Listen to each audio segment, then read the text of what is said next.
أعوذ بالله من الشيطان الرجيم. சபிக்கப்பட்ட ஷைத்தானை விட்டு அல்லாஹ்விடம் நான் பாதுகாப்பு தேடுகின்றேன். ولئن أذقنا الإنسان منا رحمة ثم نزعناها منه إنه ليئوس كفور. மேலும் மனிதனுக்கு எப்போதேனும் நாம் நமது அருட்கொடையை வழங்கிய பிறகு அதனை அவனிடமிருந்து பறித்துக் கொண்டால் திண்ணமாக அவன் நிராசையடைந்து விடுகின்றான், மேலும் நன்றி கெட்டவனாகி விடுகின்றான்.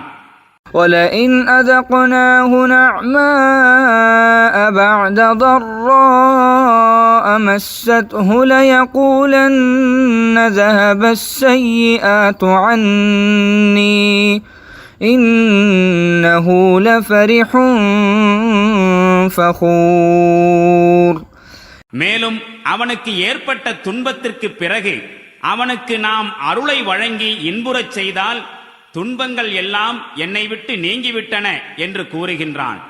பிறகு பூரிப்பில் திளைத்தவனாகவும் அகந்தை கொண்டவனாகவும் ஆகிவிடுகின்றான்.